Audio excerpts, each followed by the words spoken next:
What different did you do so that you got into Microsoft and you're in this position today?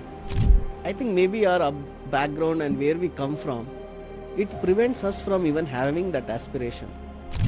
I ask this question to people I meet, and I ask them, did you meet any employee of Microsoft or Google before? Especially my people from this North Karnataka or other parts, right? And many of them tell me that, no sir, you are the first one I'm meeting. You are the first one I'm meeting. I have some 6 to 7 of my relatives who are studying computer science. So once I came back from US, I called them to my home and I gave them some coding problems. So I said, can you please write code for this? So they couldn't write the code. The engineers these days are not good. So while you did the interviews, how did you find the candidates? Your IT industry, every 3 months there is some new tool or new technology. Yeah. So your industry is also changing so rapidly. So how do we train the students? They ask the Indian company to hire those engineers here. Now the big companies like say TCS, Infosys, Wipro, HCL, all of them, they took students from the colleges all over India and they built their own massive training facilities. I mean, you should read and look at those training facilities built by these companies. They are of a very large scale. They can train 5 to 10,000 people at a time, like 6 months, 9 months. And if you see the interview pattern of those companies, some of them, they would not even ask coding questions or technical questions. They would just check person's CGPA, because they know that once they take them in, they will They'll only train. Yeah. The code will have like I, J, K, temp, A, B, C, these kind of variable names, and code is structured and written in a way. Half of the students, when they look at that code with those kind of variable names and function name, first thing is they get overwhelmed and scared. They will think, oh, just to add 2 numbers I have to do so much circus.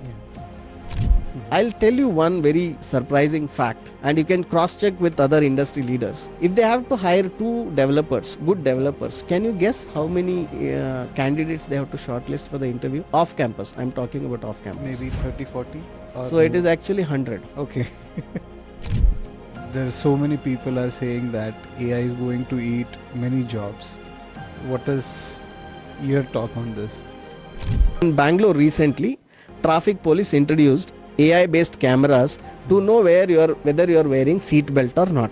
If you are driving with black color T-shirt, your and a belt black is belt. black. It It will can't. get confused. It will get confused, right? Whole software of ticket management system has 1 lakh lines of code. Okay. Can you guess how much percentage of that code will be using AI to do this work? 60-70%? And the answer is less than 2% again. Okay. Ideologically, culturally, mindset wise, I am definitely, the Microsoft is there in every cell and every part of my thinking.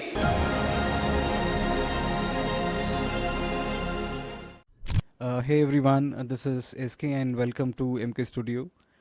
Today with us we have Mr. Mahesh Arali, ex Microsoft leader who has taken hundreds of interviews for the freshers and senior roles.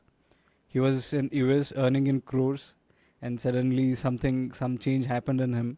So he came back from US and started a platform where he is training students on programming languages, help them upskill their skills, and get into product-based companies. Thank you, Mahesh sir. Welcome to MK Studio.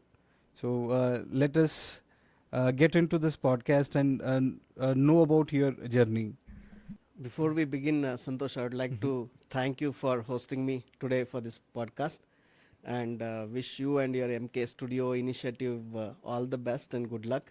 You guys are doing an amazing job getting leaders from industry to share their career stories. So I'm super excited to be part of this podcast today and share my journey with your audience. Thank you, sir. It is a privilege to have you on our show. Tell us about your engineering journey and what different did you do so that you got into Microsoft and you're in this position today. So I studied engineering in computer science and I studied in BKIT Balki, Mhm. which is part of VTU. It would have been very difficult to tell at that time, I didn't had any idea of this industry, neither I had any of my relatives or friends in the industry, right? But somehow there was some inclination to like coding and enjoy coding, and various life experiences would have played part in that. So the primary interest was that ability to code and build something, and I think got interested in that magic of software. The second part was blessed with good roommates Mhm. in the college, which is super Yeah. important. All of my roommates were they are all distinction holders and very studious, and they were passionate. Then was blessed with few friends who were very curious about technology and would love to build and break things. So I would give a lot of credit to that, and definitely I would give credit to my professors in Balki. Many of them taught really well and taught me coding, taught me debugging, and encouraged me to do things and build things. And I definitely would like to thank my HOD, computer science HOD, Niranjan sir, who really appreciated in building things and not downloading things from somewhere else. Yeah. All of that played a role when I studied engineering. And was I prepared to get into Microsoft after my engineering? Answer is no. So I was definitely not prepared. And my first job, where I worked in a company called Jatayu Software, now Mhm. it's called Integra, and I think some other company acquired it after that. This is the company where I did work. It's a product based company Mhm. with whatever little understanding I had with coding and all could get into Jatayu at that time. And all the work experience at Jatayu was hands-on coding and very technical and embedded kind of systems. So because of that, I think it prepared me for Microsoft, maybe around 50%. Mhm. Then I joined Microsoft as a contractor, as a vendor. So And how many years you worked in Jatayu before you got into Microsoft? about 2.5 years. 2.5 years. And Yes. how did you apply for Microsoft, sir? So this is again a very strange story, and this is Uh-huh. what you can expect from a person from a village or a tier Yeah. three college. I had I had no clue what is how to apply for Microsoft, and I think maybe our background and where we come from, it prevents us from even having that aspiration. Yes. So I was happy with work at Jatayu, and I was probably aspiring to move to another product company, Mhm. not of that scale. And all of a sudden, I got a call from a vendor company saying there is a contracting position for Microsoft, but they didn't actually spell it out that way. Mhm. They said, "Would you like to work for Microsoft?" Mhm. And I got super excited. Yeah. And there were bunch of interviews, coding round interviews. I cleared those, and I went there. So when I went to Hyderabad, I realized that this is not a direct position at Microsoft. This is through contracting. But it is best. You getting into Microsoft is not that easy. Even it is contract. I Contracting thought, is also tough. yeah. I mean, contracting is, and that too for coding role. Contracting is also tough, Mhm. and but it was not a easy decision. See, my friends were here in Bangalore. I was having great job, great life, and all of a sudden going to Hyderabad, and that too as a contractor, right, on a contracting job, is not an easy decision, and definitely it was a risk and a gamble that I had to play. And when I went there, the one of the founder of the company said, "Hey, if you work well, if you do well, and there is a chance that Microsoft can hire you as a full-time employee," and that really was a great opportunity. So did work really hard and try to make an impact. And within 3 months, the manager referred me for a full-time position. Of course, it's not free. Again, you have to go through a bunch of Yeah. another set of interviews. But being inside, you have access to the other colleagues and employees, right? So they will guide and they will share how to prepare and what to prepare, because I before that I didn't knew anybody who is working at Mhm. Microsoft.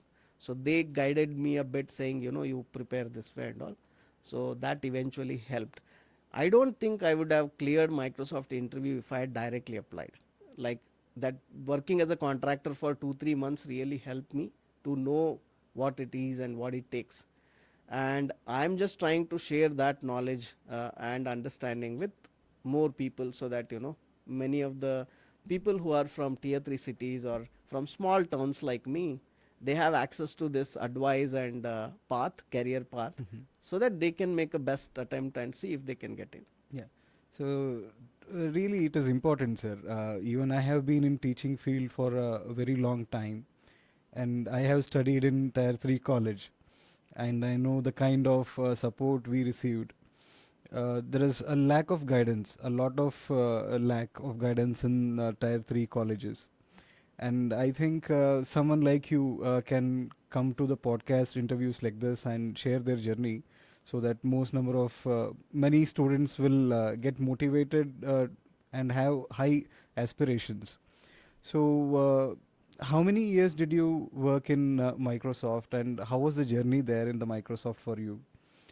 I worked almost close to 16 years and at three locations Mm-hmm. in Hyderabad and Bangalore and US, all three locations. And I joined as a software engineer, we call SD or SDET.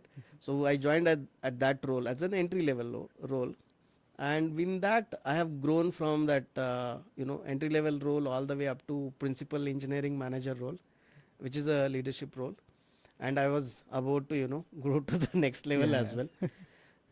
And the journey was definitely very rewarding, very satisfactory in multiple levels. And lot of my personalities, you can say, or value systems, how I work, how I deal with people, how I handle situations, lot of that comes from what I learned at Microsoft. Mhm. So culturally, you can say, ideologically, Yeah. culturally, mindset wise, I am definitely, the Microsoft is there in every cell and every part of my Yeah. thinking. And pretty much another important thing was I was surrounded with some of the best and the brilliant minds of the world, be it in India or be it in Mhm. US. You get to work with amazing people who are highly talented, highly ambitious, and really great set of people. On top of that, the culture at Microsoft, I have seen it transform under the leadership of Satya Nadella, Mhm. and I could see the journey of how the culture got transformed. And Microsoft is definitely one of the best companies to work for, and culture wise or innovation wise, technology, then multiple aspects. So it had a very profound effect. And if I didn't had any other, let's say, the different ambitions of Mhm. giving back to society in my own way, I would just happily continue to work at Microsoft and probably retire at Microsoft, right? Yeah. There is a no, I don't think I would have thought of moving any elsewhere Right. if I didn't had other ambitions that Mhm. I'm trying to pursue now. And you spoke about the environment. We know that the work environment can mold a person's personality, because most of the time we spend at the work. So, surrounding by the ambitious people, the one who are very much skilled, how did it mold your personality? How did it change you? See, initially I was nervous and Mhm. scared because I come from small village Yeah. and my English was rusty and my technical skills were rusty, right? In every aspect, when I looked around with my colleagues, and every colleague initially when I joined, right, just out of curiosity, I used to ask, okay, where did you study? Mhm. So every second or every other person I asked, they would say IIT IIT, and NIT. NIT. So I stopped asking because I would feel more nervous, Yeah. right? And many of them happen to come from metro cities, Mhm. right? So here I was with rusty English and bad pronunciations and very limited vocabulary. So definitely it was overwhelming, Yeah. overwhelming. And with God's grace, I was blessed with great manager. Mhm. So I keep telling my mentees that given a choice to choose between a great project versus great manager, Manager. you always go with great manager, Yes. because if you're working for a great leader, they'll make sure that you have great experiences, True. right? So with God's grace, I was blessed with great managers at Microsoft, and my first manager was really amazing, Mhm. and he guided me, mentored me, and then eventually he referred me for full time position. The environment plays a crucial role, and in Microsoft there is a lot of emphasis on growth mindset. Mhm. So growth mindset is about being it's not just about being self critical and criticizing others or yourself. It is about seeing the past with the lens of how we can do it better tomorrow, how we can improve it next time, and having that intellectual honesty to acknowledge that something could have been better and I couldn't do it. But idea is not to feel self pity and Mhm. demotivate yourself, Yeah. and neither idea is to show someone else down, right? So it still has to be done very sensibly, where say I am a leader, I cannot go on telling that you are not good at this, good at this, good at this. So it has to be done in a very responsible Right. way, where person takes it with a growth mindset. Then the other part is helping others to succeed. Mhm. In lot of the environment in corporate world, where the corporate pyramid, right, the opportunities as you grow up in your ladder, career ladder, the opportunities will reduce. Reduce. For every 10 people there is one manager, 6 7 managers will have a group manager, then 6 7 group managers will have a director, right? So the opportunities at the top are limited, which means only the people who are able to have an impact and show the skill can only grow through the ladder. Naturally, if there are no guardrails in that organization, humans, and you have very talented and very competitive people, because many of them have cleared competitive Mm. exams like Yeah. IIT JEE or other competitive exams. So they are by nature they are very competitive. So if you don't put the right culture and right guardrails in that organization, what would happen is they would start competing with each other and less collaborating with each other. And this is exactly what Microsoft has fixed it to a good extent, to a large extent, has addressed this, where when you mentor others, when you collaborate with others, both the groups or teams or the persons, individuals get rewarded higher. If you do just silo your own work, you get rewarded for what you deserve. But the moment you collaborate with others and work, either you help them or you take help from them. Taking help means you are leveraging the software that they had built. Yeah. It is not that I'm sitting here and asking somebody to sit and next to and Mhm. code with me, right? It's like wasting their time. So you are collaborating to leverage each other's work, and then have a good impact on the customers and our business, right? So that collaborative behavior get rewarded higher in Microsoft, and that creates a culture of camaraderie or teamwork, and this is very uniquely done. I don't know how it's being done in other companies, but Microsoft has really found a way to make people more collaborate with Work each other, in team. working Yeah. team. Teamwork always rewards better compared to the individual work. That is what I always felt. Even when I was working as a assistant professor, I used to ask my students to work in team, do projects in team.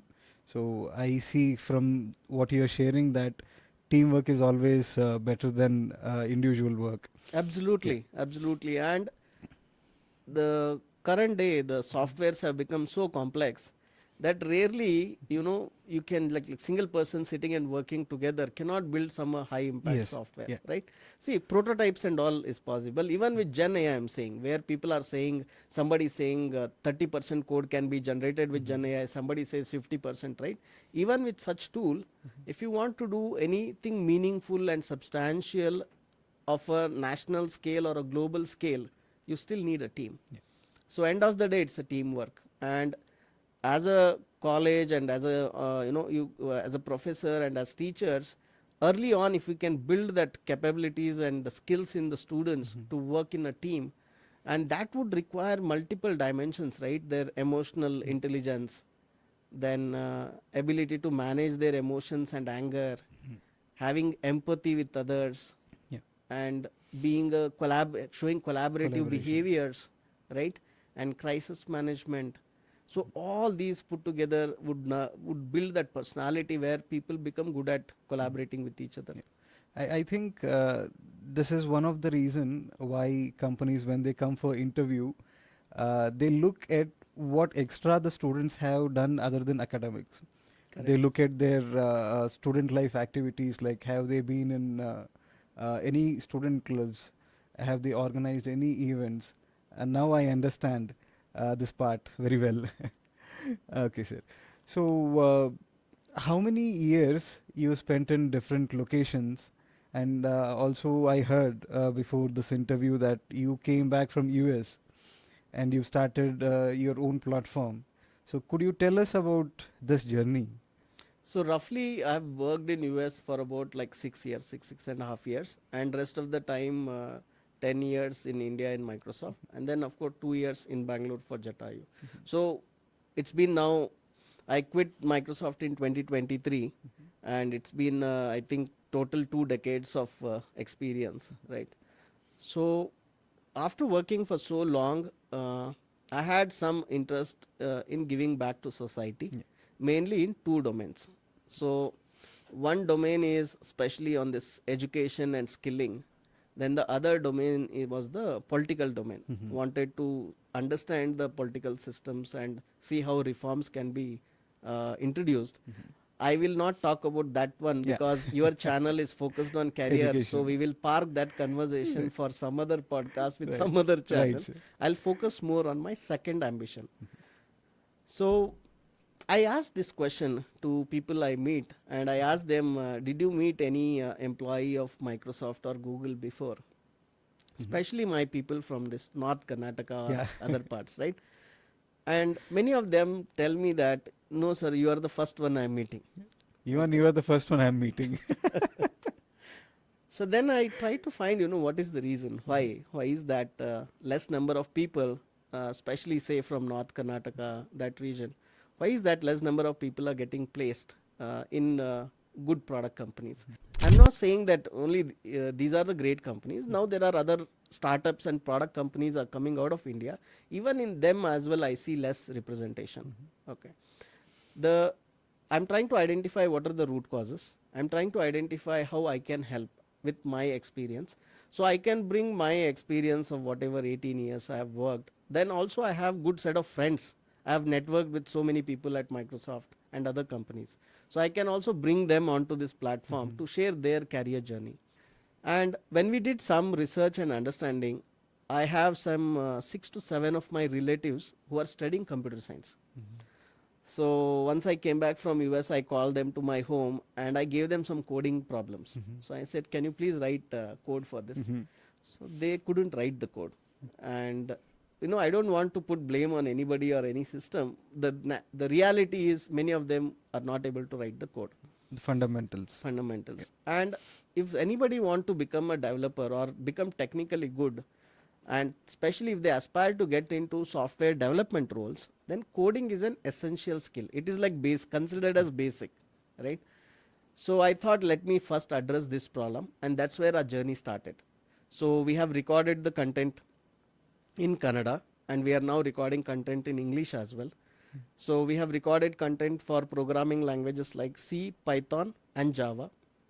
And then there is another subject which is called data structures. So this is an important subject to get into any product companies, be it in India or be it abroad.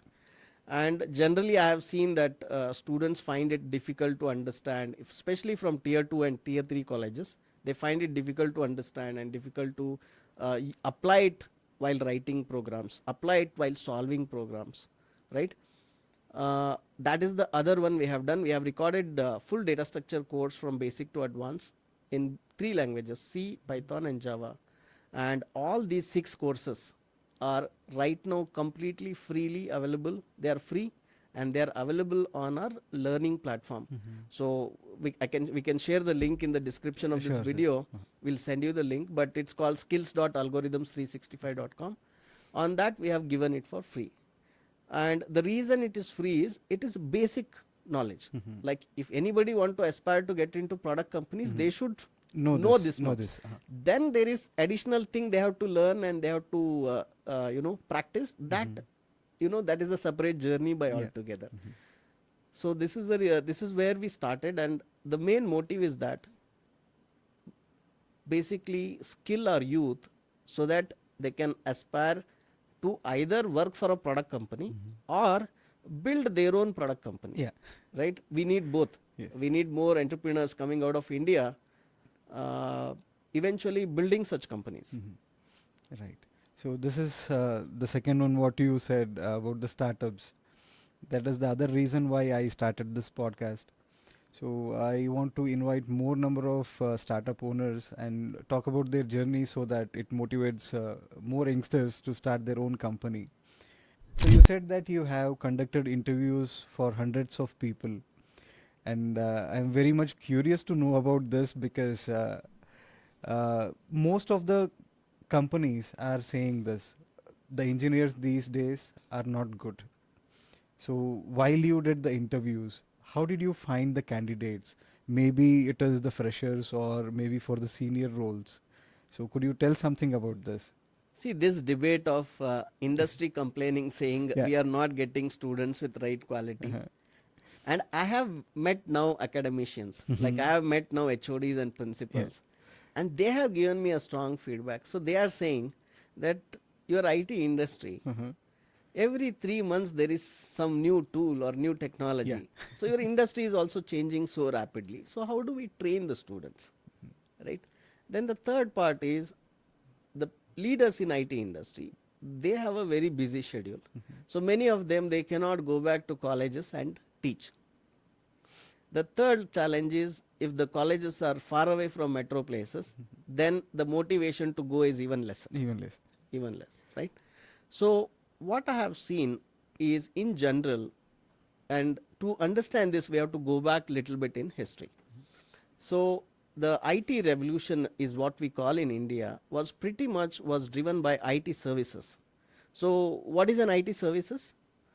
Globally placed companies in different countries, they want software to be done. Not just that, they want it to be done and they want it to be also managed and operated. So instead of hiring engineers and the employees in those countries where it would have been expensive, they set up, they asked the Indian company to hire those engineers here. Now, the big companies like say TCS, Infosys, Wipro, HCL, all of them, they took students from the colleges all over India and they built their own massive training facilities. I mean, you should read and look at those training facilities built by Mhm. these companies. They are of a very large scale. Mhm. They can train, 5 to 10,000 Oh people God. at a time, and the training is very extensive, like 6 months, 9 months. And if you see the interview pattern of those companies, some of them they would not even ask coding questions or Mhm. technical question. They would just check person's CGPA Mhm. and check communication and probably check aptitude, right? Because they know that once they take them in, they will They'll only train. train, Yeah. right? Now, this is done by IT services, very unique to IT services. The product companies don't do it. Mhm. Microsoft, Google, Amazon, Facebook, they don't have a training campus anywhere. Mhm. Okay. Yeah. So you have to clear that bar, basic Yes. bar, to get in the company. Once you get in, you get a mentors assigned, you Mhm. have some, those trainings where any specific skill based like communication, Mhm. leadership, anything you can learn, but there is no training setup. And if you are talking about startups Mhm. where they are trying to, get their business Yeah. take off, I don't think they will invest in training. Training. Yeah. This is the first observation. The second observation is the skills and talent that was needed for IT services versus what we need for IT products is Mhm. different. In case of IT services, let's say they need a lot of skilled engineers on SAP Mhm. or VB or Mhm. SQL, Mhm. right? They would take that engineer and train on that for 3 to 6 months and then get them placed. But in case of product company, today they are writing code for front end in JavaScript and React, and Mhm. tomorrow they may be writing in some other language. Then they may also have to do some back end work. So they really have to have a flexibility and ability to learn things quickly and learn new languages quickly and new frameworks quickly, Yeah. which is completely different. Because in earlier case, what would happen? They would learn that, Mhm. and probably for years together they just are working on that tool and framework. As long as that client is there, as long as that tool is being used Yeah. by the industry. So, but hats off to Indian IT services because they have employed close to 5 million engineers in India, Mhm. which is a huge number. Yeah. And literally those 5 million families have been transformed from, maybe poverty line or lower middle class or middle class to say upper middle class or middle class, right? Yes, sir. So those 5 million families have been transferred, and many of them got an opportunity to work abroad as well. Mm-hmm. So hats off to what IT services has done to India and to the world. There is no second thought about it. Now we are in the second leg of the journey where now with this understanding, I think we can get into now more of building products in India, build them for India, but let them be ready also to scale globally. Yeah. And that trend has started. There is a very famous company called Zoho, which is based out of India and building products here, but those are being sold all over the world. So that trend or that shift is happening. Now, for colleges, it is becoming difficult to understand what should we train kids on. Like, how do we train our students? Some expert will come and say, oh, you train them on DevOps. Hmm. Then universities include DevOps, Hmm. started including DevOps in syllabus. And I recently came to know that they have made DevOps course compulsory. Hmm.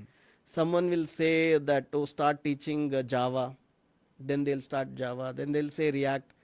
So somewhere there is some gap in understanding how to skill the students, and it is not easy. If it would have been so easy, then somebody would have told Yeah, universities what to do and they would have they done would it. have done it.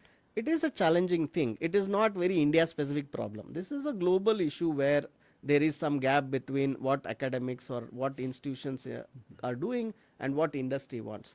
But I am also trying to find the answers how to bridge this gap, Mm-hmm.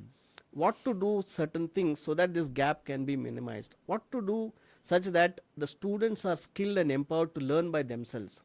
And I am trying to find the answers. I have some early understanding of this and I can unpack it and share more details, but at high level the history is, so we are transitioning from that IT services to more into IT products. That does not mean IT services is Yeah. going anywhere. It's going to be there.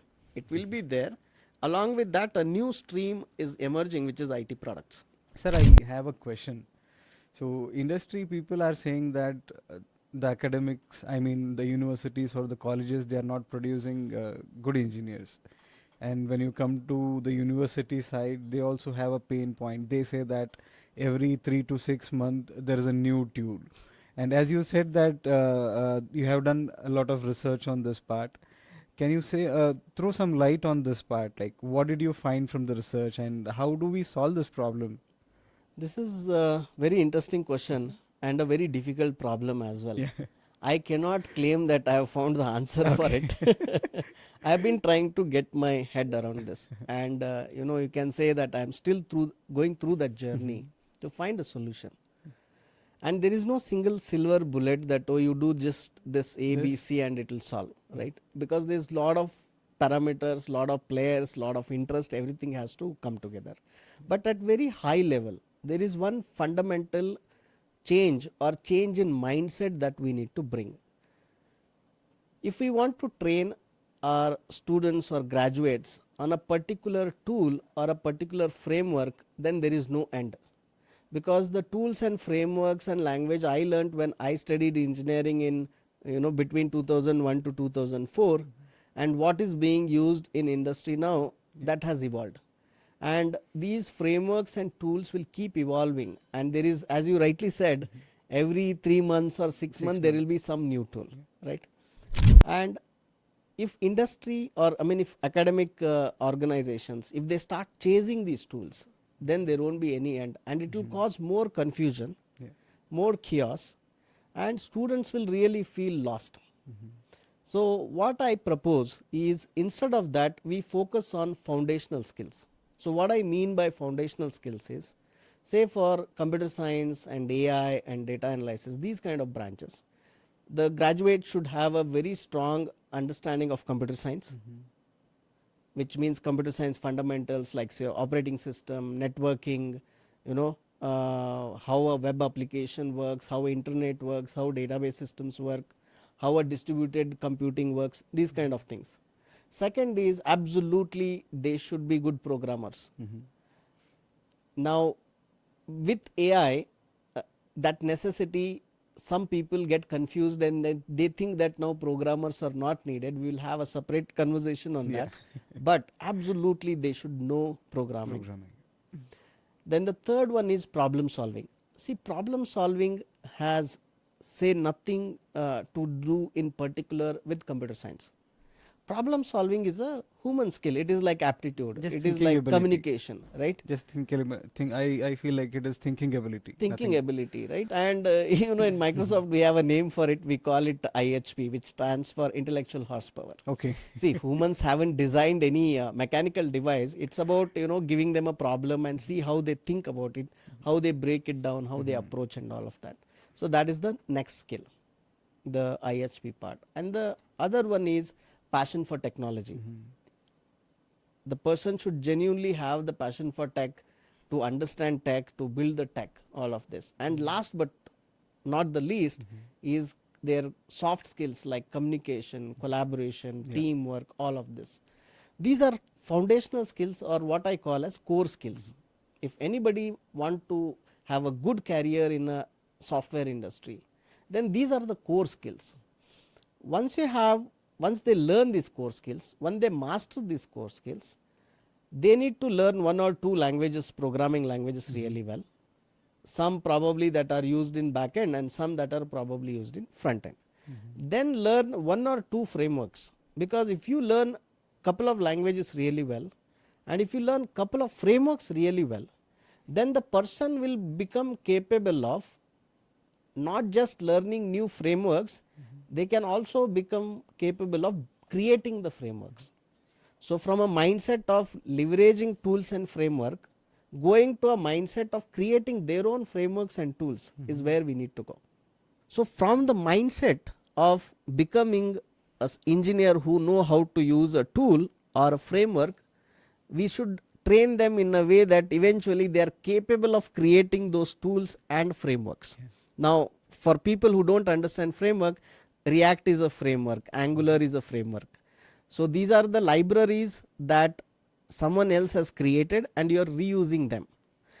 Large chunk of software, it is something like, there is a very nice saying which says innovation feeds innovation. Yeah. So 10-20 years ago, the engineers used to write code for memory management or file system management, right?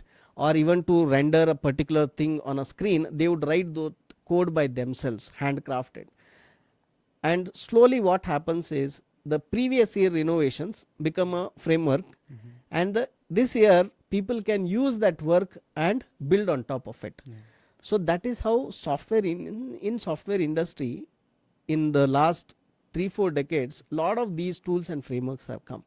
And once they know this core skills, right, then learning couple of frameworks and tool will prepare them for the lifelong successful career. Industry, there could be new tools, tomorrow there could be a new programming language, but they will have capability to understand it well, learn it fast, and adapt and upskill themselves. Right. And this is where I think the answer lies. Now there are some students who called me and said, sir, I did this course, DevOps course, and now I am applying for jobs. Yeah. So they are saying we need 2-year experience. So where should I get that? So I said there is no, I mean, if you want to get experience, you have to work somewhere. So they are saying, when I did the course, nobody told me that this is only for experienced people. Yeah. And very rarely I come across opportunities where somebody is willing to hire a fresher with DevOps course, right? So these are some of the challenges. So what do you think is the solution for these guys? Do they do some projects on their own and put it in their resume? Will it help for them? Definitely, Yeah. definitely. And you are touching on a very important part, which is just learning alone be sufficient. What is engineering at foundational level? Building things, Yes. solving problems. So I may know all the theory, I might have learned bit of programming, I might have learned couple of frameworks and what their capabilities are. But unless I can demonstrate to you that I can use all this knowledge and skill and build something which is meaningful, then you cannot be confident that I have an ability to build things.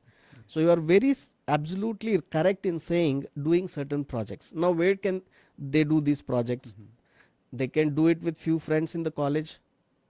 Where now I think many universities are giving them 6 months to do projects. Yeah.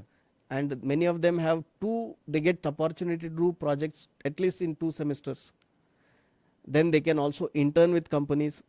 And I talked to few students and I was really shocked when they said that now there are some online platforms where they get these you know Projects. projects, and not just projects, even they pay some money and they get certificate of internship. Yeah. Right. So then what would happen is they have like a nice degree certificate, Mhm. then they have a nice Python and DevOps certificate, they have a nice internship certificate, but the irony is that nobody is going to give them job looking at certificates. So from becoming a certificate collector, we have to train them to become builders, innovators and creators, and that takes time, patience, energy from both sides, Mhm. not just from students, I mean including the people who are in this business. It takes a lot of time and commitment True, sir. to do it. Yeah. And as you were saying about the programming, it reminded me of my college days. Even I am an engineer, so we had C programming in our first year, and we had some 20 programs. So we used to by heart them and just print it and get a output. So even these days we find such thing in students. They by heart and they just print it and get the output. So how do we change this thing? How do we Thanks, change thanks this? for asking this question, Santosh. And this is precisely what Yeah. Algorithms 365 Okay. through this platform and organization we are trying to do. Mhm. The way we teach programming, I think that there are certain modifications, Mhm. the changes that need to happen. And again, I am experimenting few ideas here. I cannot claim that I have found the Yeah. solution. We have done certain things, and I'll share about those. And we have tested it now with hundreds of students, and we are getting some positive feedback. So one important thing that we do in Algorithms 365 is we teach them debugging on the day one of coding. Mhm. So once they set up a development environment, install the compilers and interpreters, and IDE, which is the software development integrated development environment, Mhm. when we write hello world program or the very Mhm. first program, with that we teach them debugging. Okay, what debugging is, if someone from non-IT should understand this part. Debugging is a feature or capability in an integrated development environment where you can literally see how your code will run line by line.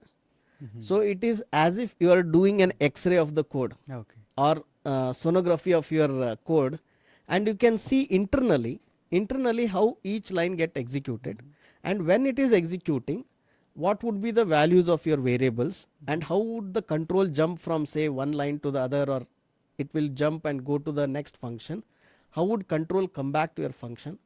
So when you see that code being run by the compiler or interpreter line by line, and how the values would change, suddenly you start developing an intuition of what programming mean. Yeah. This is one that we are trying. The second one we are trying is, whenever we are teaching some theoretical concept of say conditional statements, Mhm. if else statements for example, we also connect that with some stories from the real world and industry. For Mhm. example, one of the example we teach them in conditional statements is that these are important, and this is one which helps and prevents from bugs and security issues in the software. For Mhm. example, one of the example we teach them in conditional statements is that these are important, and this is one which helps and prevents from bugs and security issues in the software. The one of the example I give is, like say you open your phone pay or these UPI apps, you use Mhm. UPI apps Yeah. and try to transfer minus 10 rupees to somebody. Yeah. Okay. We never thought of that. Yes. So I asked them like, hey, if you say plus 10, of course it Yeah. go from my account to say your account. Yeah. But if I put minus 10, will it take money from your account?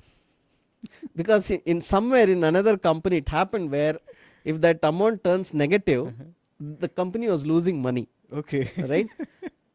Now when you connect the if else statement with Uh-huh. this kind of industry relevant examples and stories, what I see is students are able to remember it better, because then it is not just, and generally the examples I have seen Some of the books that I have seen written by probably university, or some people who try to condense that university syllabus and try to write ready-made books.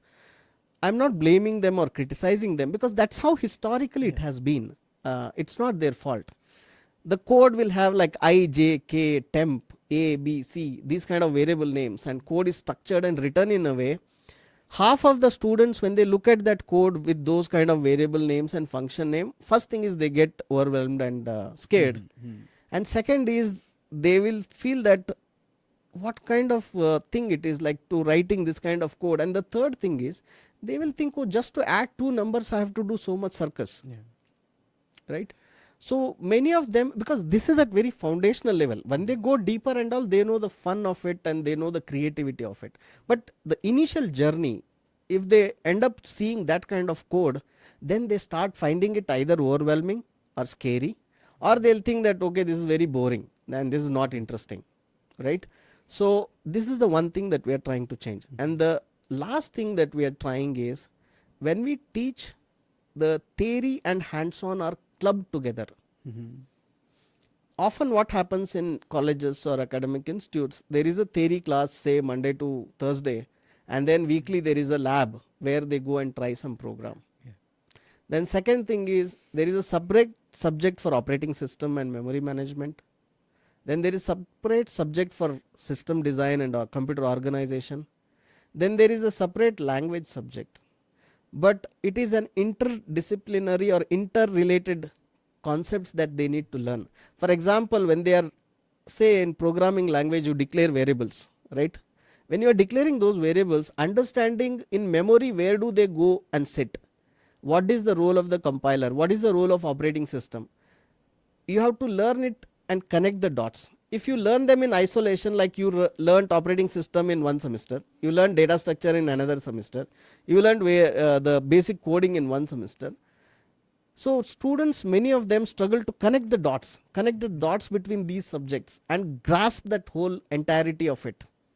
And this gap leads to their inability to understand complex things like frameworks and building software. All of that looks even way more complex. So in algorithms 365, we are trying to, when we teach it, we combine all this and try to explain it together with hands-on coding and theory. So with these certain changes, we are trying to experiment and see whether this will help them. And the early feedback we are getting from students is very positive. Oh, good, sir. Good to know that part, because we need someone, or we need a platform where student understand that understanding the programming language is more important than remembering it and pasting it somewhere. Understand how actually the program runs, so that will help them in creating better programs, or make them a better programmer. Thank you for doing this. And how do you make sure that whatever you're trying to do is reaching out to more number of students? This is very difficult, and you may have the best content and best mindset and best approach, but getting it in the hands of people is extremely tough. So already this is a very crowded space with hundreds of training institutes, so many YouTube channels, so many websites, hundreds of Instagram handles where people are trying to learn.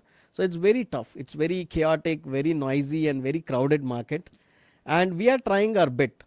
We have now an Instagram page, a YouTube channel, and mobile apps, and our own website. And right now we have close to about 50,000 followers on Instagram and about 10,000 subscribers on YouTube channel. Good. And journey has been about 1 year. And we are trying to collaborate with other influencers like you to get our message out and get our approach and our vision and our things out to the people. And the third thing we are doing is, my team is reaching out to every campus right now in Karnataka and signing an MOU with them. So when you say the campus, what kind of campus are they? We are reaching out to both engineering colleges and BCA and MC and BSc colleges, wherever they are teaching programming. Okay, sir. Other Got than the college, like we are not going to like 11th and 12th or PUC colleges right now. We are focusing on only undergrad or graduate colleges and universities. And the reason we are reaching out to them is the same reason. It's very crowded market. And the second thing is, in this skilling industry, there have been a lot of people who have made promises and they have not kept their promises. So every HOD or principal or placement officer I have met, they all tell me stories of, sir, some X person came, they promised this, they took Y amount of money, and by Z month they have vanished. Yes. It's So complained by so many colleges. so many, and because of that there is a trust deficit. Trust deficit, and on top of that we are saying till basic coding and data structures we are giving for free. They suspect have us even more. questions. Yes. They suspect us even more Yes. instead of believing, because they'll say, how come you will give it for free and all of that, right? It's just natural. I'm not blaming them. This is and it's because of their past experiences. So then we came up with this idea, and he said, why don't we sign a legal contract saying for next 3 years for your students our courses will be free. Whether on the website, whether we charge them or not is separate, but at least for those students and that college, that content will be free. That is our commitment. Okay. And this is up to data structures. Now there can be a very placement oriented courses like say interview prep and SD full stack development, and teach them on how to prepare interview, take mock interviews. Those are all separate, and we are trying to avoid any commercial deal with any colleges, because if the commercials get involved, then it has lot of pushes and pulls. So we are trying to keep it very plain and simple.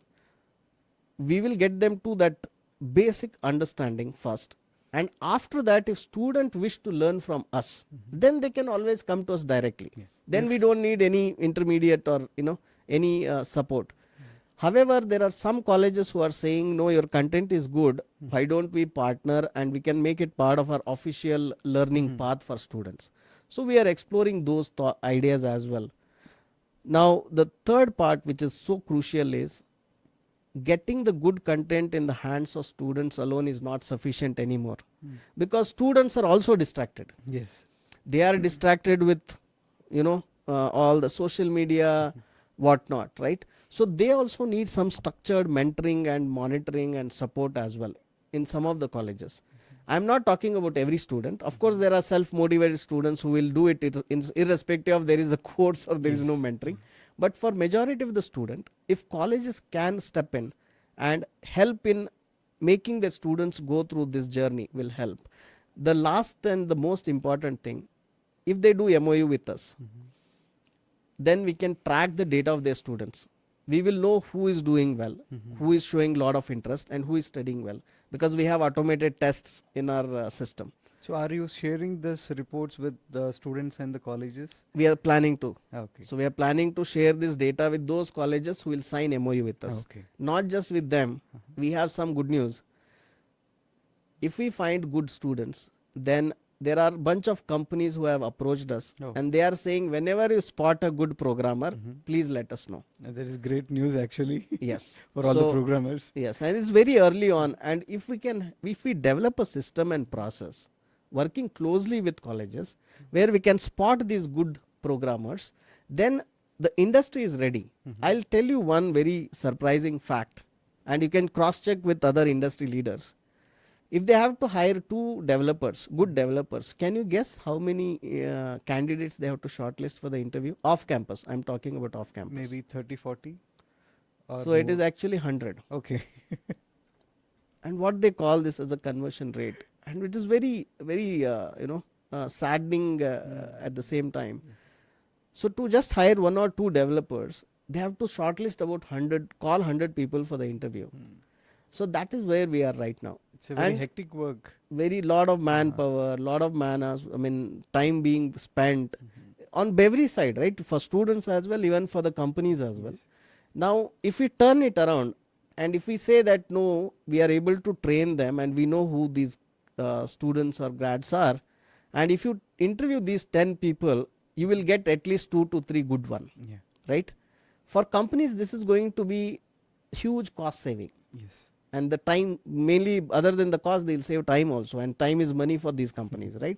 So naturally what will happen, if we have a pool of this kind of students, naturally the companies will come to us and they would prefer to give these students a chance. Yes. So it will happen as a side effect. But to do that, we have to make sure that the students are also showing the same kind of commitment and learn really well. Okay, I have two questions now. You said you are going to assess students on some content. Is it only on the content what you are posting on your platform?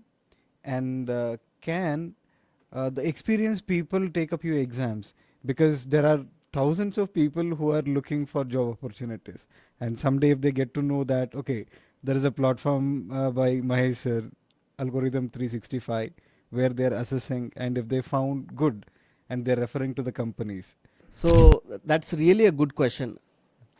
In Algorithms 365, so far in our journey, in between we had started with some paid course, and we found that 70% of the people who bought our course are actually working professionals. Oh. So we started asking them like, why did you buy it? What was the motivation, and is it helping you? And we had said that 100% refund and no question asked as well. So after 3-4 months also they are continuing to watch and attend this. Then I asked, I got a little curious, like why is that they are watching and what is that it's helping, how is it helping them? So what they said is, sir, most of us got in this first job somehow by luck, or sometime we just studied some basics and those basics were asked and we got in. But after joining the company, now we are finding it difficult. We are finding it difficult and we always have this fear, will I lose my job? Or how should I now go to a even better company, and how should I upskill myself? So they all have these doubts.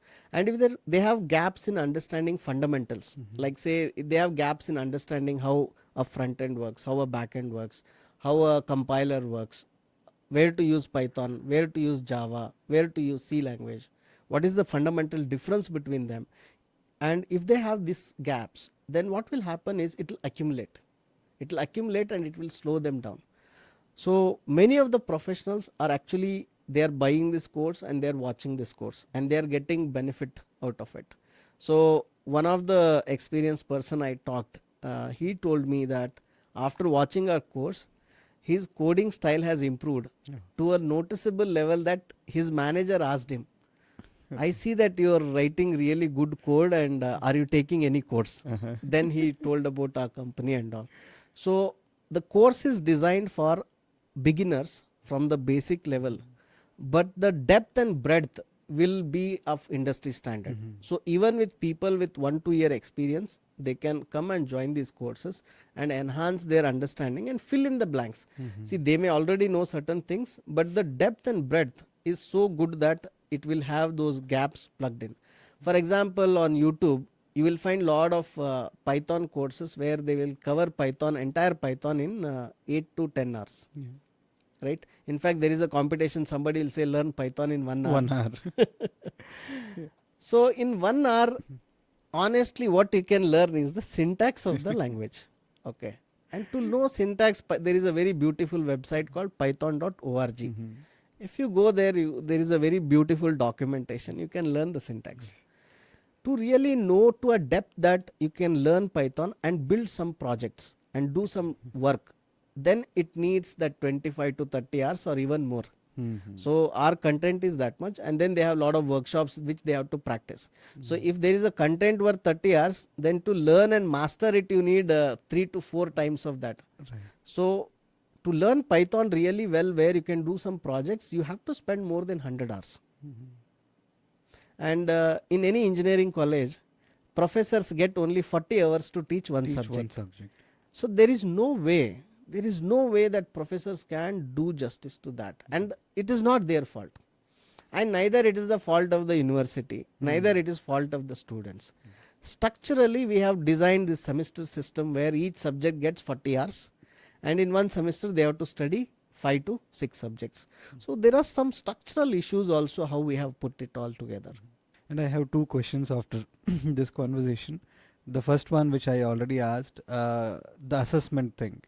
So the assessment will be based only on the content what you're putting on the website, or is it like on the whole computer science thing? So it will be purely based on what content is available. So say for example somebody has done C programming course with us, then those assessment will be based on C. So but the basic C to advanced C would include everything from dynamic memory allocation to pointers to double pointers. So the assessment will be of that level. Then there is a data structures in C, so it will have all the data structures like singly linked list, doubly linked list, circular list, stack, queue. So assessment will be of that level. So based on what course it is, it will be tailored for that particular course. Okay. Now here also we have two types. Our free courses will have self certification. What it means is there will be MCQs and there will be coding tests. Now somebody can say that if it is self certification, then person can go to chat GPT and search for the answer and then put it here. Very common. But who is at loss here? Algorithms 365 is not at loss. They are at loss. But in the certificate will clearly print saying this is a self assessment, so that the person knows, right? Yeah. The another thing we are trying to do is every certificate will have some unique ID with which they can come and search in our website. So we want to show whether this person has watched our content and what scores they got in the tests. Right. That will be made public. Oh, good. Okay. Now somebody can go and play the video and not watch it, then you cannot help it, right? Then we don't want to really serve that kind of students. Now in our paid courses, we want to get to a level where it will explicitly mention saying we have validated this, which means either we'll call that person to come to some center or some place and take the test, or there will be a online interview of the person. So those certificates will have much higher weightage where we say that person has studied and finished and we have taken a in-person interview or one-on-one interview to confirm that whether person has learnt or not. So those probably we cannot do it for free because it would need our manpower and our people to go and spend time. So that those kind of certificates will be paid certificates. And the second question, you spoke about the Python, the number of hours it requires, 90. So when it comes to the number of days, it will be like in terms of month. And recently I came across this DevOps and data analytics, and the duration to learn this is less and they are getting highly paid, and people are thinking like, why do they have to spend a lot of time in learning programming languages when something is coming very easily? So what is your comment on this? So let's first understand what is DevOps. So DevOps is formed by two words, dev and operations. So what kind of operation is it, right? So generally the software, we are moving to a 3-tier architecture. So 3-tier architecture has a front end and back end. Within back end there is a services layer and then database layer. Now all of this, the front end, which is a client, runs on the client device like a mobile phone or a laptop, and the back end systems, they are all on the cloud. And the front end also, if it is web based, if it is a website, even that also runs on the cloud. Your browser is just a window to see that UI. Since we are going to this type of software, there is a huge need and demand to deploy this software on the cloud, on the servers. But there is some myths and misconceptions. Let's say you have 100 developers in a team. Can you tell me, can you guess how many DevOps engineer we need? 100 out of 100. If there are 100 for 100 developers, a company with 100 developers will hire how many DevOps engineers? 50? 50, right? And the actual answer is only 2. 2. The reason is your 100 developers developed one website, some 10 microservices, some 10 databases. To deploy them, they write something called pipelines, which are written in a language called YAML or YAML, which is similar to XML. So what it says you do a build, you take all the source code from the repo, you compile it, make a package, and spin off a VM, virtual machine, or a Kubernetes cluster in the cloud. Basically set up one server in the cloud, copy all these files there, right? Install some certificate and test it. That's it.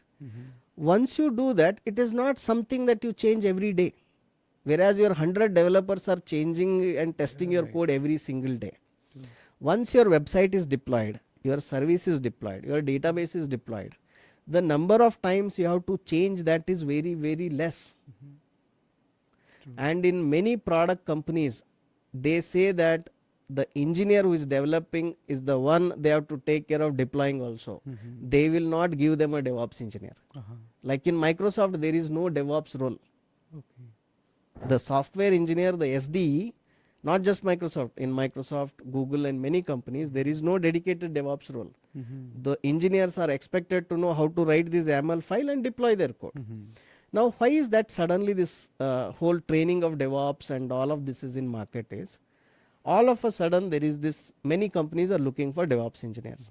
But if you go and read the job description, it says DevOps engineer with minimum 2 year experience. Now, if somebody is doing course, how will they get that 2 year experience? This is point number one. Point number two, if we train everybody on DevOps, which is just 2% of the job market, then it will create an imbalance. Right? The third thing, anything that is tool, and if person can learn in 2 to 3 months, I will give it in writing that AI will learn in some months.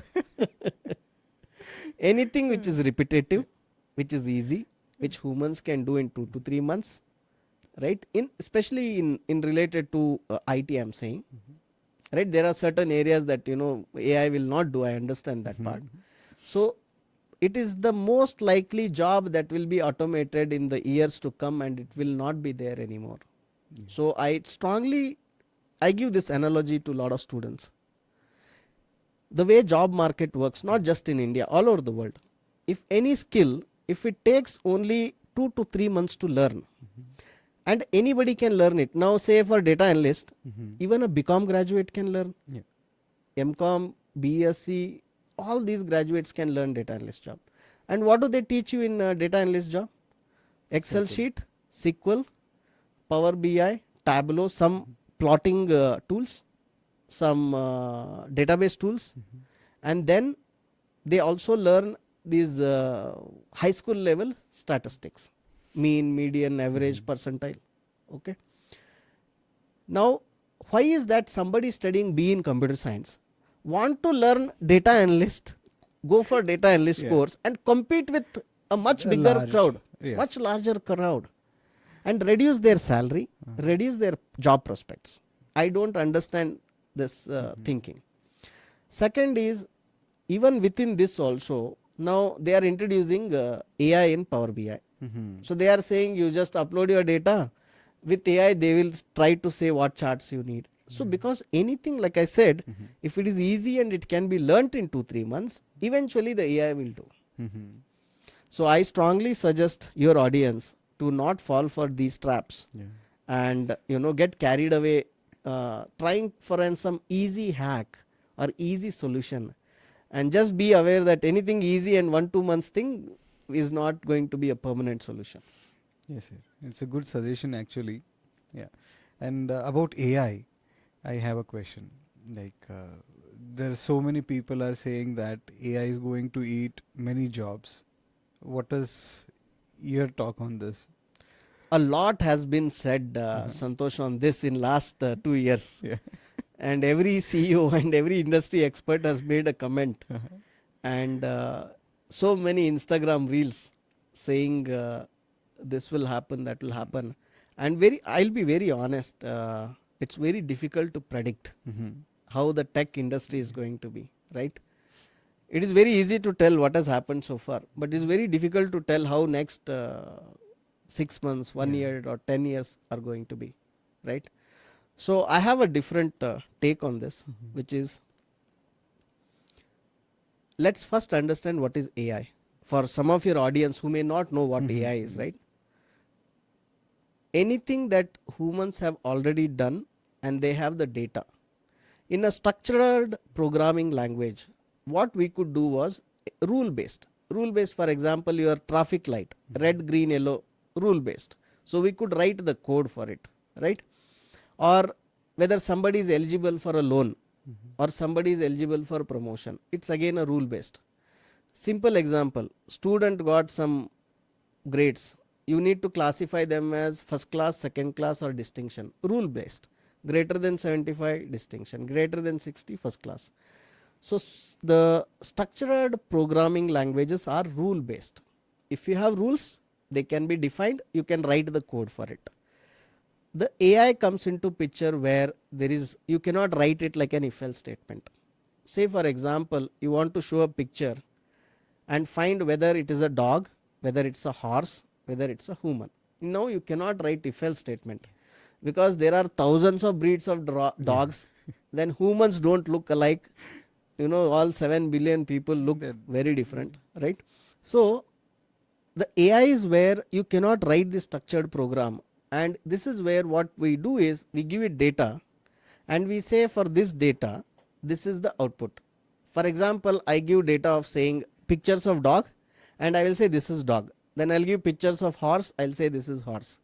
Pictures of humans, I'll say these are humans. Now when I show another picture which was not there in this set, and this set is called training set, okay, so this process is called machine learning because that machine is learning from your sample set or training set. Now there is something called validation set where it will have those pictures which are not there in this data. Then when I show it, it will look at that image and it will say, I think around 90% probability is there, this is a picture of a dog. Okay.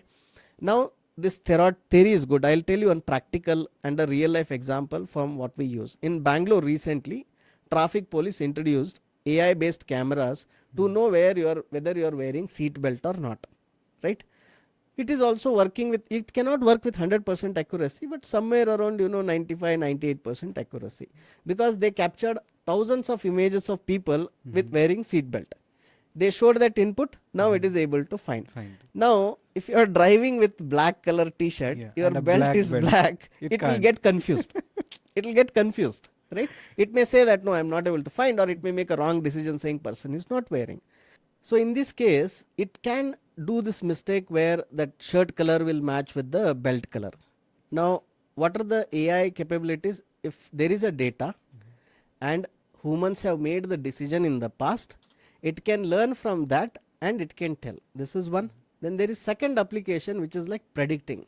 Let's say you have a historical data of rainfall based on some cloud formation or the way the humidity is there or the temperature patterns are there. You have a history of data of if this was my input and this is my output, right? Or let's say based on monsoon rain, you have a, and which months it rained by how much, you have a data of production of our grains. We have data of this from last say 30-40 years, right? So based on that you can build a model, and based on current year rain and quantity and its pattern, you can make a prediction of what would be the quantity of grains that will produce. So this is basically historical data, so you can make predictions, okay, again with some accuracy, some degree of accuracy.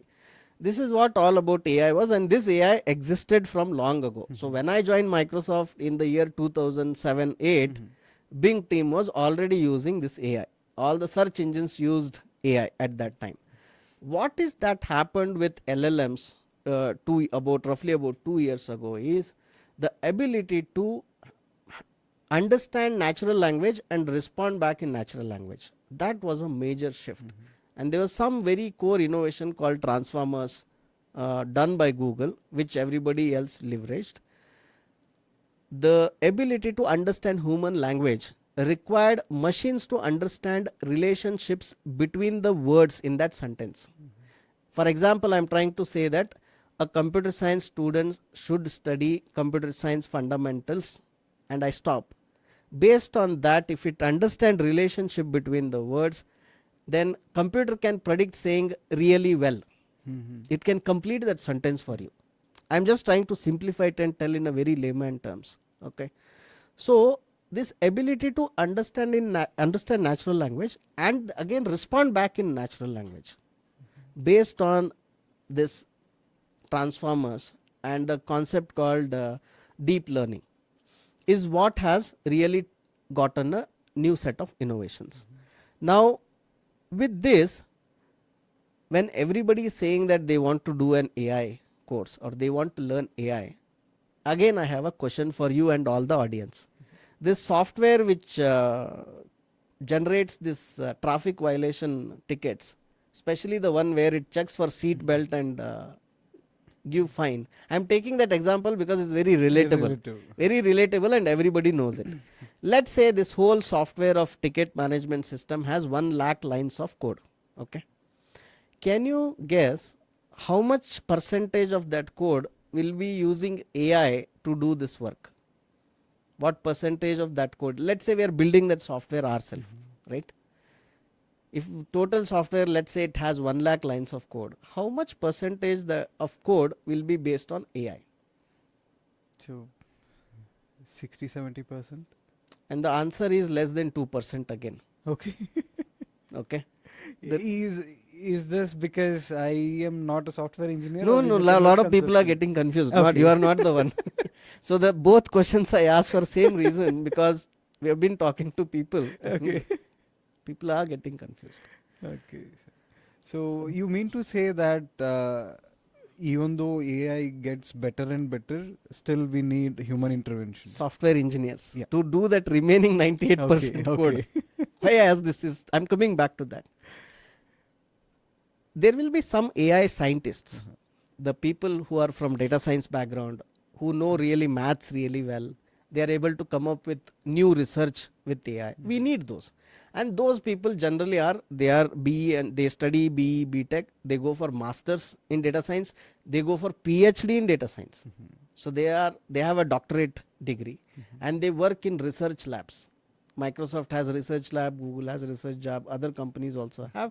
They do hardcore research on data science. We need till such people. But remaining part of AI, where it is like application of that AI, for that you need software engineers only. Yeah.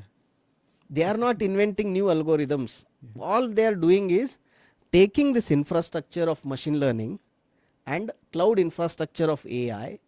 They are saying, what business problem can I automate with AI? Now, number of engineers we need for this research role is very limited. So what we need is large number of software developers who know what is AI and how to use these AI tools, how to use AI cloud, and bring these AI solution in our software that is either being already in use or that's going to be developed. So if somebody is only learning about AI tools, then that opportunities are less. And the other thing is the existing software engineers who are already great at programming and building back end or front end, they will anyway learn those tools. So still I would advise people not to get confused. And if they want to do an AI, go depth in AI and research and all, of course they can get into that research path. But otherwise they should become a great software engineer who can build and develop things and learn AI frameworks and tools. That would be my suggestion. Yes, sir. Good. Thank you, sir. Thanks And for. the jobs won't be that anything which is simple and repetitive will be lost even here as well. So the software engineer, if they want to have a career that won't be affected negatively by AI, then they have to be still good with computer science fundamentals, CS basics, understand how to build scalable systems, then understand all these AI tools and leverage them to increase their productivity. When AI generates the code, they should have that ability to Yes. read that code and understand that code and leverage that code. I will quote one small example of a example from another industry so that people can understand it better. In many hospitals nowadays you see a board saying robotic surgery. Yeah. What does it mean? Does that mean that in the operation room there is only a robot that is performing surgery and with few nurses? The answer is no. Still it will be done under a supervision of a Surgeon. qualified surgeon. It is just that it is helping surgeons improve their productivity and also reduce the strain on them, right? And they can probably, if they were doing 2 surgeries, now probably they can do 3 because a robot is assisting, right? But if something goes wrong, then the surgeon is equally capable of intervening in that surgery. Now I will ask you a question. if say now senior surgeons are there, they are using robots and they are performing, and junior engineer surgeons are there only observing it, right? And if junior surgeon does not get chance to perform surgery, then how will these junior surgeons will qualify to be a surgeon? Yeah. Can't. If they cannot operate, then how will they handle this situation? So what medical industry or medical hospitals they are doing is, at least some 30-40% surgeries they still do manually, so that these doctors They can learn. keep their skills, sharpened, and these junior surgeons can learn these skills, Yeah, right? yeah. They will not do entire all the surgeries with Using robots, robot. even though that technology is available for that particular Yeah. surgery. Some 30-40 they still want it to be done manually. Similarly, in software engineering, you still have to write code as a junior engineer, so that you can use AI to do your work. Right, right. Good, sir.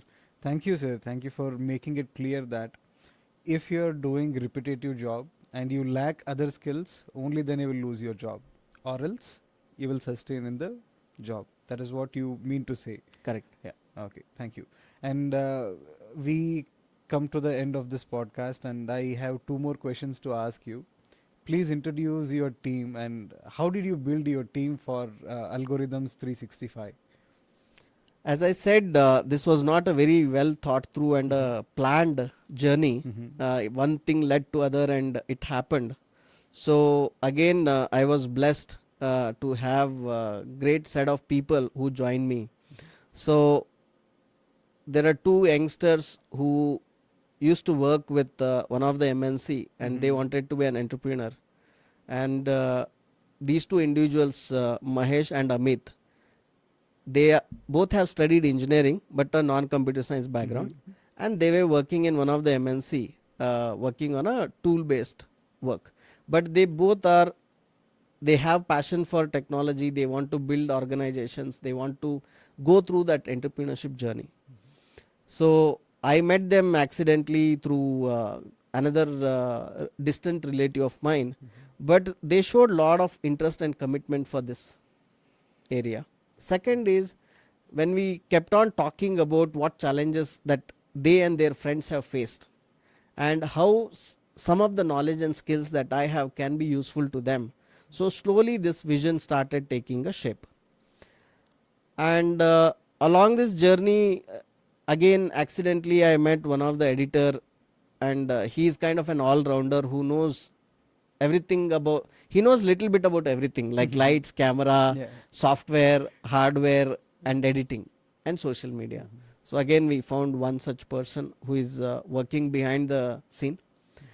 And then I convinced my wife, who is also ex Microsoft employee, Okay. and she was part of Dynamics CRM team and a developer. So I convinced her also to Go join in part. this cause. Then I also have a friend, Sushil, who was a data analyst with one of the MNC and has more than 12-13 years of experience. He also joined. Then luckily one day we met one maths teacher. He's from North Karnataka.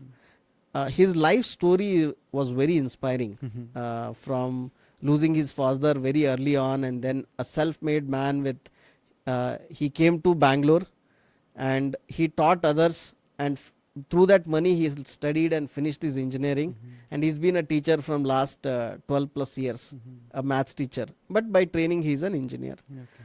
So again he also joined. So a lot of these people I did not open a job position and try to hire.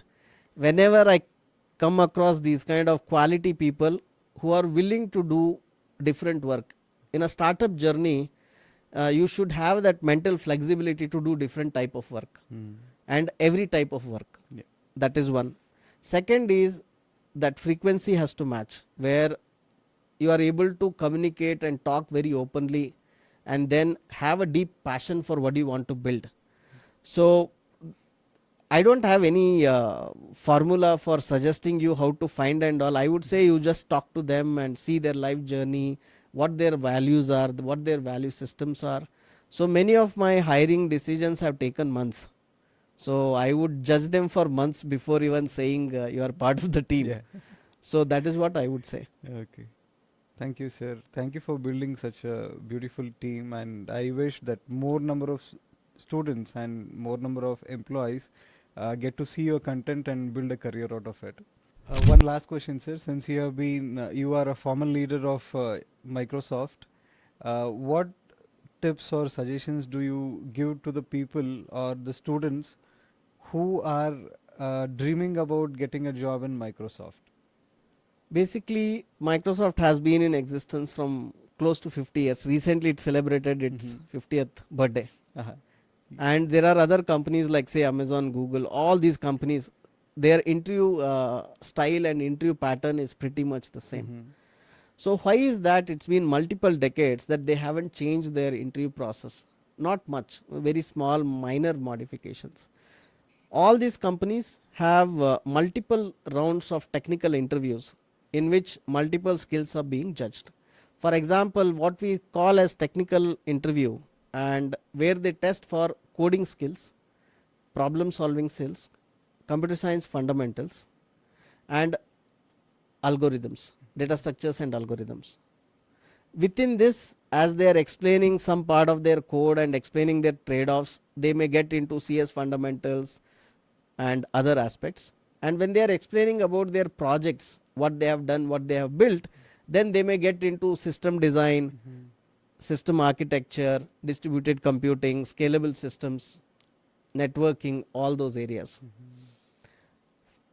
Pretty much this is what they all do. And in first 2 3 rounds, where generally it is that coding round and problem solving, any language, the candidate can choose any programming language from C, C++, Python, Java. It really does not matter. Mm-hmm.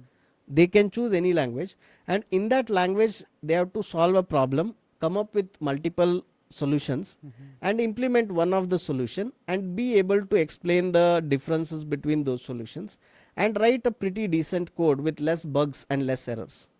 If they can do that, they can clear that 2 3 rounds. Mm-hmm. And then it comes to the other aspects like CS fundamentals and all. They are being judged in that conversation. There is no specific round saying computer Yeah, science yeah. fundamentals. Right. Then when they talk about projects, they judge whether person has interest to build software, whether they have understanding of the overall system and architecture. So this is how it is done for the entry level roles. Now people who are in IITs and NITs and top colleges, they can apply for these entry level roles, or Microsoft goes to these campuses and hire them. For other college students, they cannot directly apply. So only once they work for 2 years somewhere else, then they can apply for these kind of companies. Okay. This is the rule at Microsoft. I don't know what is the rule at Google or Mm-hmm. Amazon or other companies. But many of the product companies in India, those leaders came from some of these top companies. So they are also embracing same kind of interview process. Now some startups can ask saying, do you know React? Like, what do you know in React, or do you know Android development? Because they are hiring you for that role. They are hiring you as an Android app developer. So along with data structures and algorithms and problem solving, there can be a 1 or 2 rounds just to see whether you know Android app development or you know front end development. There can be those variations, but pretty much this is the template. And anybody preparing for this, I would recommend them a very good book by an author called Gal Lackman. It's called Cracking the Coding Interview, and she worked at Google, Facebook, and even I think Microsoft. So she has written a very wonderful book where all of this has been documented Mm-hmm. at a very good depth and details. I would highly recommend them to check that book. Second, if they can understand Kannada, then they can very much refer all of our free courses to Okay. understand this as well. Are you planning And to do it in English? yeah, we Uh-huh. started recording. Now we are in this month, right? June Mm-hmm. 2025. So if people who are watching it say 3 4 months later, please be, I mean, be assured that there is an English Mm-hmm. course as Yeah, well. okay. So I have started already recording English one, and in another 2 3 months, even that course will be out. I'm not trying to sell that course because it's Mm-hmm. anyway free, Free. so they can go and watch it and Yes, yes. see. And there are a lot of other YouTube great content creators as well. Mm-hmm. They are giving good guidance on this, so they can follow all of this. Thank you, sir. Thank you for sharing all this information. It was a very informative conversation with me. I hope it is same with our audience also. Thank you. Thank you. Thanks for calling me for this podcast, and I hope all your audience and students they get benefit out of this conversation. And wishing you and your all audience also all the best. Thank you. Namaskara. Thank you, sir. Namaste.